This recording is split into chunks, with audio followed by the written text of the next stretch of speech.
पिछले लेक्चर्स में हमने यहाँ तक देखा था curly x by curly alpha equal to 0 रखने पर ये पूरा टर्म 0 हो गया था और हमारे पास ये टर्म बचा था।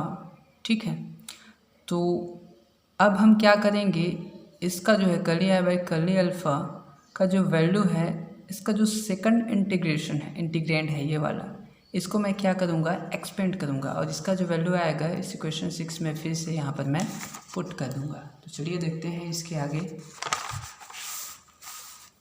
Integrating the second integration by parts we get integral x1 to x2 curly f by curly y dot into curly y dot by curly alpha d x equal to क्या हो जाएगा।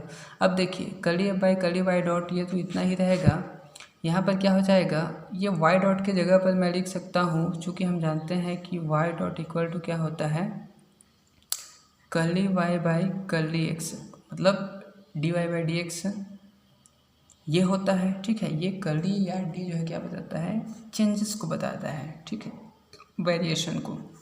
तो यहाँ पर ये हो जाएगा curly 2 y by curly alpha का कर्ली अल्फ़ा इंटू ये कर्ली एक्स हो जाएगा इसका।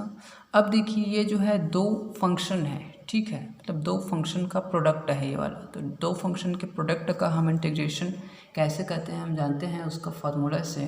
ठीक है, फर्स्ट फंक्शन ये सेकंड फंक्शन का इंटीग्रेशन करूँगा तो सेकंड फंक्शन का इंटीग्रेशन क्या हो जाएगा, डी एक्स के रिस्पेक्ट में हो रहा है तो d y by d x का इंटीग्रेशन वाई होगा, तो कर्ली बाई कर्ली अल्फ़ा ये बचेगा और जो सेकंड टर्म है उसका डिफ्रेंशिएशन वाई ये हो गया। ठीक, x1 to x2 ये हो गया। ठीक है, फर्स्ट फंक्शन सेकंड फंक्शन का integration with respect to d x क्या हो जाएगा, फिर से minus integral x1 to x2 first function का डिफ्रेंशिएशन क्या होता है, d by d x, first function का डिफ्रेंशिएशन ये कर दिया, फिर से सेकंड फंक्शन का इंटीग्रेशन ये सेम इतना ही। ठीक, सेकंड फंक्शन का इंटीग्रेशन डी एक्स, ये जो है फार्मूला होता है, खंडशः समाकलन बोलते हैं जिसको, उसके रूल से ये मैंने फाइंड किया। अब देखिए curly y by curly alpha यदि मैं इक्वेशन 2 से फाइंड करूँ, ठीक है, मेरे पास इक्वेशन 2 है ये वाला, यहाँ से curly y by curly alpha मैं फाइंड करूँ तो यहाँ पर क्या हो जाएगा, ये curly y by curly alpha.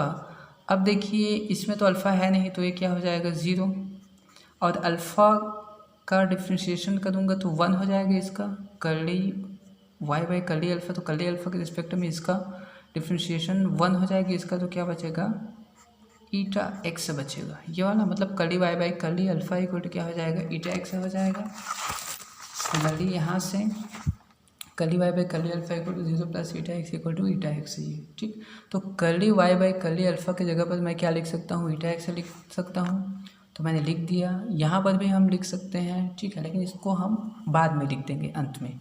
ठीक है, लिखेंगे यहाँ पर भी, तो ये क्या हो जाएगा, curly f by curly y dot eta x, इसके जगह पर x1 to x2, माइनस का माइनस ये सेम का सेम। ठीक, फिर से अब इसको एक्सपेंड करते हैं, curly by curly y dot क्या हो जाएगा, एक बार एक्स के ऊपर ईटा x2 रखूँगा माइनस ईटा x1, एक बार x1 रखूँगा माइनस ये सेम का सेम। ठीक है, नाउ फ्रॉम इक्वेशन 4, अब देखिए इक्वेशन 4 से हम जानते हैं क्या है हमारे पास, ये ईटा x1 और ईटा x2 दोनों का वैल्यू 0 है। ठीक है, तो ये टर्म पूरा क्या हो जाएगा, 0 हो जाएगा, बचेगा ये, तो क्या हो जाएगा, integral x1 to x2 curly f by curly y dot by curly alpha d x equal to ये हो गया 0 minus integral x1 to x2 d by d x curly f by curly y dot curly y by curly alpha d x ये हो गया। ठीक, putting above value in equation 6 we get, अब देखिए मैंने इसका है value curly f by curly y dot by curly alpha, इसका वैल्यू मैंने फाइंड किया है, मतलब पूरे का इंटीग्रल ये इतना। ठीक है, तो इतने के जगह पर इतना रख सकता हूँ माइनस के साथ ये वाला, तो रख देता हूँ इक्वेशन 6 में, यहाँ पर ये इतने का वैल्यू ये इंटीग्रल एक्सपेंड करूँगा यहाँ पर, तो ये हो जाएगा, तो curly f by curly y dot by curly alpha, इसके जगह मैं क्या लिख सकता हूँ, ये minus d by d x curly f by curly y dot curly y by curly alpha d x, तो इतना मैं ये पुट कर दिया यहाँ पर माइनस के साथ इक्वेशन 6 में। ठीक है, इंटीग्रल जो है कॉमन निकाल लिया हूँ ये। ठीक, तो ये हो गया मेरा। अब देखिए दोनों में ही curly y by curly alpha curly y by curly alpha common निकल रहा है, तो मैंने कॉमन निकाल दिया। ठीक, यहाँ पर निकाल दिया तो क्या बचेगा, curly f by curly y minus d by d x curly f by curly y dot, ये बच गया। और curly y by curly alpha बाहर निकाला तो curly y by curly alpha का वैल्यू क्या था, ईटा एक्स था। ठीक है, curly y by curly alpha का ये वैल्यू जो है ईटा एक्स था, ये मैंने पुट कर दिया, ईटा एक्स इक्वल टू 0। इसको मान लिया इक्वेशन 7। अब देखिए हम जो है एक टर्म जो है कंसिडर करेंगे, बेसिक लेमा का कॉन्सेप्ट। वो होता क्या है देखिए, सिंस ये जो है बेसिक लेमा का कॉन्सेप्ट होता है जिसमें integral x1 x2 gx eta x dx equal to 0। अब ये क्या है देखेंगे, according to the fundamental lemma of the calculus of variation of eta x is an arbitrary function then gx must be vanished between x1 and x2। अब ये क्या कहा गया है कि बेसिक लेमा के अंतर्गत यदि ईटा एक्स जो है एक आर्बिट्रेरी फंक्शन है, मतलब ईटा एक्स का कोई भी फंक्शन है, तो इसका यदि इंटीग्रेशन करूँ x1 और x2 के बीच तो इसका वैल्यू 0 आना चाहिए, ये बेसिक लेमा कहता है। ठीक है, तो 0 कब आएगा, यदि ईटा एक्स कोई फंक्शन है, ठीक है, तो उसका इंटीग्रेशन मैं कर रहा हूँ तो उसका वैल्यू 0 कब आएगा। जाहिर सी बात है, यदि मैं जी एक्स इक्वल टू, ठीक है, जो फंक्शन है एक्स का उसका वैल्यू यदि मैं 0 रखूँ तभी 0 आएगा। यदि कोई ये फंक्शन है तो इसका वैल्यू यदि मैं 0 रखूँ जी एक्स का तो मुझे 0 मिल जाएगा। ठीक है, तो यहाँ पर इस इक्वेशन और इस इक्वेशन को देखिए, दोनों में क्या है, यहाँ पर भी x1 टू x2, ठीक है, इसका वैल्यू यह है ईटा एक्स है इक्वल टू 0, इसमें भी है और सेम इसमें है। मतलब जी एक्स इक्वल टू मैं क्या लिख सकता हूँ, इसका वैल्यू लिख सकता हूँ, ये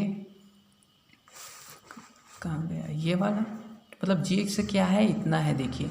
तो इसका वैल्यू मैं क्या करूँगा, 0 रखूँगा। मतलब बेसिक लेमा का कॉन्सेप्ट कहता है यदि एक आर्बिट्ररी फंक्शन है ईटा एक्स तो इसको वैल्यू 0 आना चाहिए। तो 0 कब आएगा, जब जी एक्स इक्वल 0 रखूँगा, जी एक्स इक्वल 0 रखूँगा तो इसका कंपेयर मैं इस इक्वेशन से करूँ तो इसका वैल्यू भी मैं क्या रखूँगा, 0 रखूँगा, तभी जो है पूरे का वैल्यू 0 आएगा। ठीक है, यदि ईटा एक्स एक आर्बिट्ररी फंक्शन है तो मैं रख दिया इसका value 0, curly f by curly y minus d by d x curly f by curly y dot equal to 0। ठीक है, ये बेसिक लेमा से है। अब ये जो इक्वेशन हमें फाइंड हुआ है यही क्या है, Euler differential equation, Euler Lagrange differential equation बोलते हैं। This is required Euler Lagrange differential equation. ठीक है, यही क्या बताता है कि यदि कन्फिग्रेशन स्पेस में, एन डायमेंशनल स्पेस में यदि कोई डायनेमिकल सिस्टम जो है मोशन करता है, मतलब कोई सिस्टम जो है मोशन करता है तो उसके जो है इक्वेशन को बताता है, किसमें, कन्फिग्रेशन स्पेस में यदि वो मोशन करता है। ठीक है, तो उसका जो एक्चुअल पाथ से वो होकर जाएगा, ठीक है, उसका ये इक्वेशन है। Thanks for watching the video.